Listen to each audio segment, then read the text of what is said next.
Hello, everybody. So in this video, I'm going to be discussing binomial distribution in Rguroo. So let me go ahead and share my screen and we'll get started.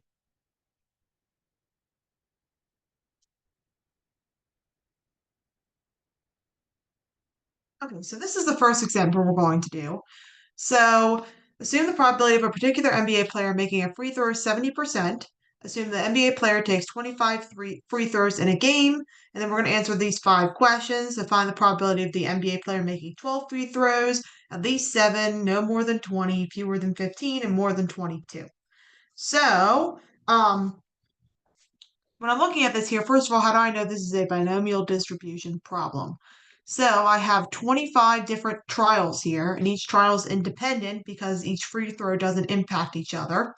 And we have a set probability of success for each of those trials. And there's only 2 possible outcomes for each of the trials. Either they make the free throw or they don't. So that tells us we're dealing with a binomial distribution here. We have independent trials and a set probability of success, and we only have 2 different possible outcomes for each trial. So we have our 70% here. That's going to be our probability of success. And then this is going to be our number of trials. And then these are going to be the number of successes down here. So I'm going to go ahead and go to Rguroo now, and we'll get started here.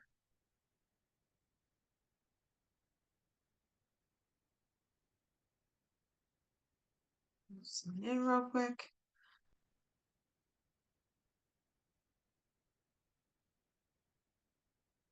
So to get to the binomial distribution calculator, I'm going to go to probability simulation, probability, probability calculator, and discrete.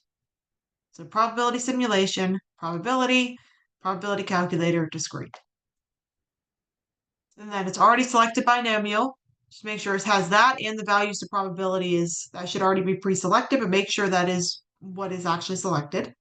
Our number of trials we had was 25. And then our probability of success, you have to put it as a decimal or as a fraction. So it's going to be 0.7 here as a decimal. And then we can put our number of successes here. So the first problem wanted the probability of 12 free throws. So that's going to be equals 12, since I want the probability of exactly 12. And then I'm going to check the graph button so I can just visually see that I did it correctly. And then I'm going to hit the eyeball. And my answer is up here. So 0.01148 is my probability right here. So then the next part of that problem was the probability of the NBA player making at least 7 free throws. So we can just go under basics and edit that here. So at least 7. So that's our number of successes. So I want to say above 7. Now this checkbox means that you want to include the 7. So in other words, that would be for greater than or equal to 7. So if I just wanted greater than, I would uncheck the box if I didn't want to include the 7. If I wanted greater than or equal to, then I would want to check the box. So at least 7 means 7 or higher or greater than or equal to 7. So I want to include the 7 since it's greater than or equal to 7. So I'm going to check the box, and then I'm going to hit the eyeball.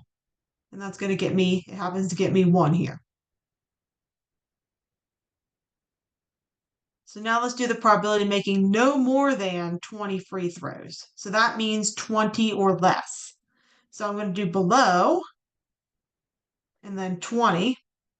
And then I am going to keep the box checked here because no more than 20 is less than or equal to 20. So I want to include the 20. Hit the eyeball. I get 0.9095.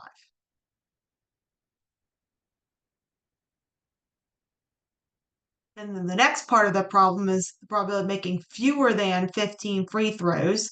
So that's the same as less than 15, not less than or equal to 15, just less than. So I don't want to include 15 here because it's less than, so I'm going to uncheck the box because fewer than 15 means below 15, not including 15. Hit the eyeball.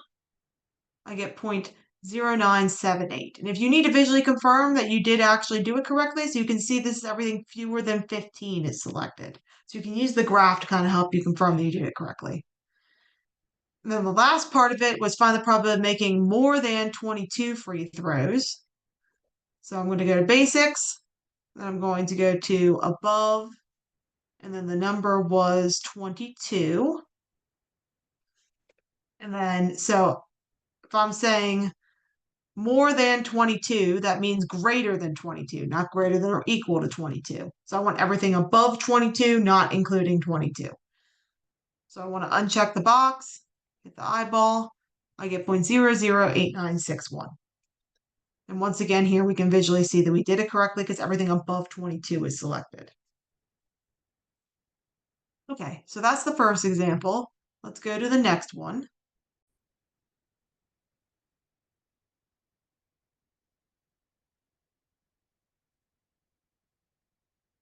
All right, so our second example, assume the probability of a particular baseball pitcher throwing a strike is 0.65. Assume the pitcher throws 30 pitches in an inning. And then, so once again, so we have 30 separate pitches, so 30 trials that are all independent. One pitch doesn't impact the other. And then we have a set probability of success for all of those trials. And we only have two possible outcomes. If they throw a strike and they don't throw a strike.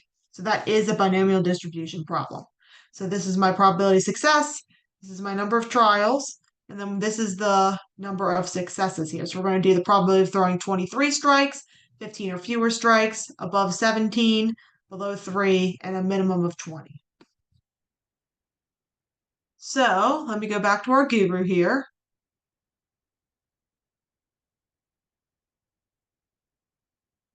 I'm going to go ahead and close this one out and open a fresh one. So, and you could have just gone under basics and edited also, but I want to make sure we remember the process of getting back here. So probability, probability calculator, and discrete. It is binomial, and the values probability is selected. That's what we want. Our number of trials here was 30, and then our probability of success is 0.65.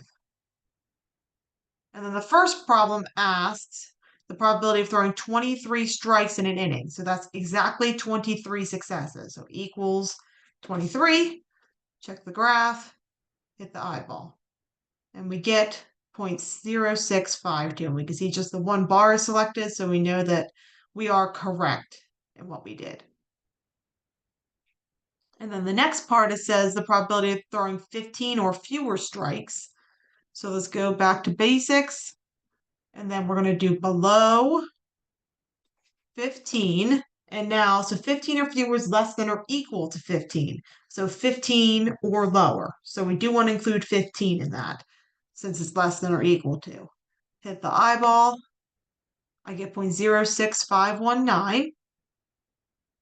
And then the next problem says above 17. So that's greater than 17. Oh, actually, before I move on, so you can see that the bars selected here are less than or equal to 15. So we know that we did do it correctly. Now the next problem is the probability of throwing above 17 strikes in the inning. So above 17, and then so above 17 means greater than 17, not greater than or equal to 17. 17 is excluded. I want everything not including 17. Uncheck the box, hit the eyeball, and I get 0.7802. I see everything above 17 is selected here. And then the next problem, the probability of throwing below 3 strikes. So that's going to be below 3. So below 3 means less than 3. So that would not include 3. It's everything just below 3. Uncheck it, hit the eyeball. And that gives me 3.268 E negative 11. So that's the same as, let me go ahead and make a little text box here so I can talk about that. So that's going to be the same as 3.268 times 10 to the negative 11. It's scientific notation. That basically means to move the decimal point 11 places to the left. So it's going to be 0.00000000000 3268. So it's an extremely tiny number. Whenever you see this E negative, whatever, it's going to make a really small number. It's going to be basically 0. So our answer really there is 0. And we can see here, the bars that have a significant probability aren't even selected. So that makes logical sense if our probability is 0. It's a very minuscule chance. And then the last one is going to be probability of throwing a minimum of 20 strikes in the inning. So that's greater than or equal to 20. So above 20, and I am going to keep the box checked here because it's greater than or equal to 20, so I'm including 20. I want 20 or higher. Hit the eyeball. I'm going to get 0.5078. I can see everything 20 and above is shaded on this graph. All right, let's do another one here.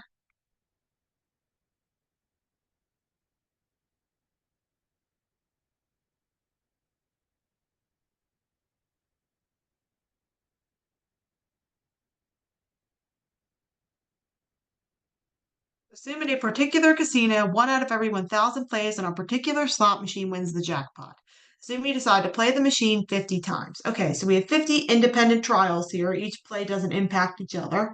And then our probability of success here is 1 out of every 1,000. So that's a fraction, 1 over 1,000. And once again, there's only 2 possible outcomes here. Success is winning, failure is losing. So we're going to go ahead and do these here. So the probability of winning the jackpot 1 time, so 1 success. The number of times you win the jackpot exceeding 2 times, a maximum of 3, less than 2, and no less than 1. So those are going to be all the successes we're going to do here. So let me stop my share. Go back to Rguroo here. So once again, I'm going to open a new calculator just to refresh us on the process to get there. I'm going to go to probability calculator, and discrete. And then everything's good here. My number of trials was 50. My probability of success is 1 out of 1,000. I can put that as a fraction here. It will take it. Now the first problem, I want the probability of winning the jackpot 1 time. So that's exactly 1 success. So equals 1. Check the graph. Hit the eyeball. And that gets me 0.04761. Now you can see this graph doesn't have a lot of bars, which makes sense because you're probably not going to win the jackpot more than once, even if you win it at all. You're more than likely going to win the jackpot 0 times when you're playing a slot machine. And now the next part of that was find the probability of the number of times you win the jackpot exceeding 2. So that's greater than 2. So I'm going to do above 2, and I'm going to uncheck the box because I'm doing exceeding 2, so everything above 2, not including 2, or greater than 2, not greater than or equal to. Hit the eyeball. It's going to give you 1.892e negative 5, so just as a reminder of what that means.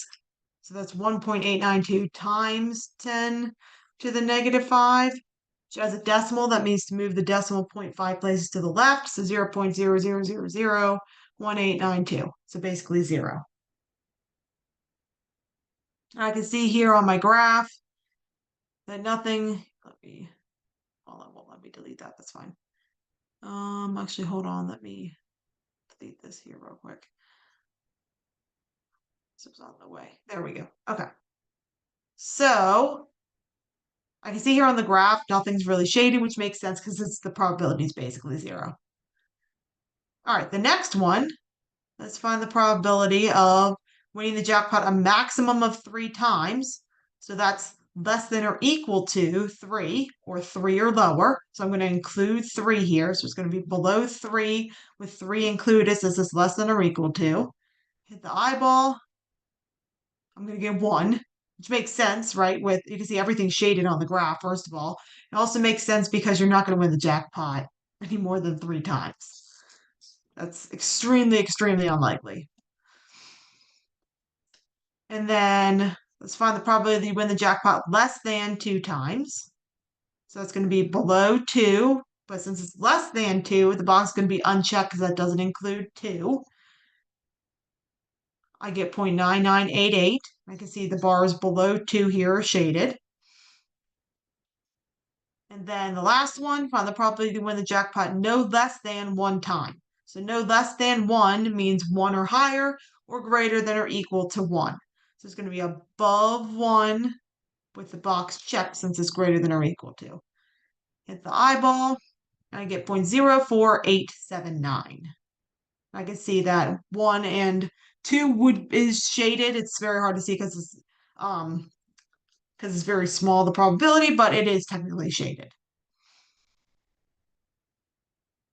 All right, so let's do one more of these type of problems here, and then we'll do a couple other quick little examples.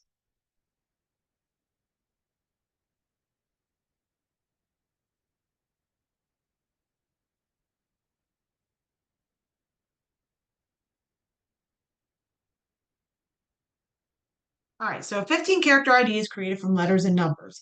Possible letters are A through H, and the possible numbers are 0 through 9. So this one's a little bit trickier because it's not as clear that it's a binomial distribution, but it is. So if it's a 15 character ID, each character that is randomly picked is a separate trial, and they're all independent. They don't impact each other, which what letter you pick for each character, letter or number that you pick for each character. So this is our number of trials, 15. And now, so I had to kind of read the problem here to figure out what a success is, but the probability of picking 5 letters in an ID, for example. So the picking a letter would be a success. So that would be the probability of 5 successes. So my probability of success here, so I have 10 numbers and I have 8 letters. So there's 18 total possibilities and there's 10 numbers, so it's going to be 10 over 18 for my, oh, I'm sorry, it's letters. Sorry. It's going to be 8 over 18 for my probability of getting a success. That's my probability of getting a letter when I randomly pick a letter out of A through H and or a number out of 0 through 9. So I have 18 possible outcomes. 8 of them are letters. The probability is 8 out of 18. And so we're going to find the probability of 5 letters, smaller than 8 letters, at most 11, greater than 12, and 5 or more. So let me go ahead back to our Rguroo here. And we only, and just to add on why that was a binomial distribution, our 2 possible outcomes were letter or number. There's still only 2 possible outcomes, success or failure. So that's also meets the characteristics for a binomial distribution problem. All right, so I'm going to close this out again here and open it fresh. Okay, so my number of trials here was 15. We talked about our probability of success. It was 8 over 18.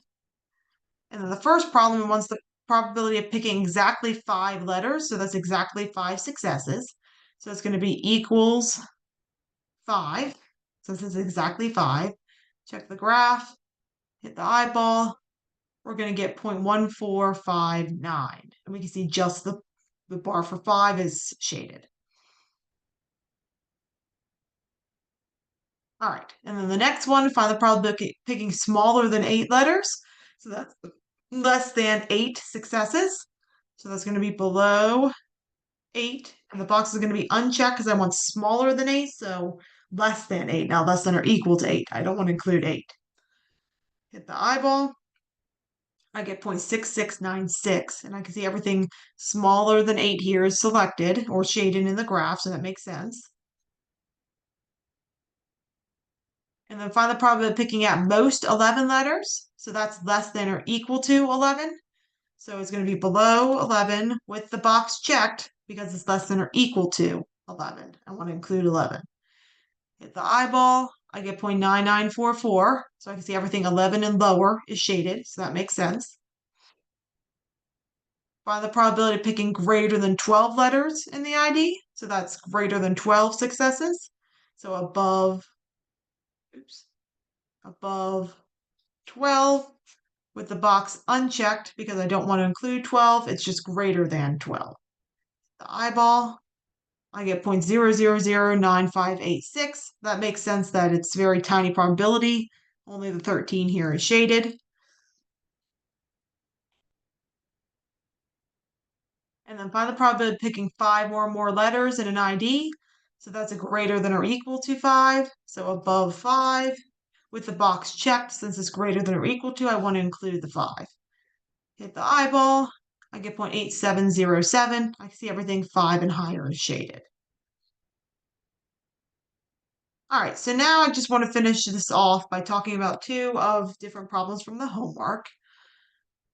So let me go ahead and screen share again. I'll show you the first one. All right, so this is the first one I want to talk about. So Alex wants to test the reliability of lie detector tests. He performs a random sample of 10 individuals. If there is a more than 95% chance the test results in no false positive, he'll conclude the tests are reliable. If the probability of a lie detector test resulting in a false positive is 9.1%, what will Alex conclude? So we have 10 independent trials here. The different lie detector tests don't impact each other. And this 95% here, so that may look like a probability of success, but it's not. That's actually the probability we're looking for in the end. If the probability that we get of no false positives or no successes is more than 95%, it's reliable. Our probability of a success or a false positive is actually 9.1%. So that's going to be our probability of success. We're looking for the probability of 0 successes or no false positives. And if it's greater than 95%, we can conclude it's reliable. So let me go ahead and screen share here.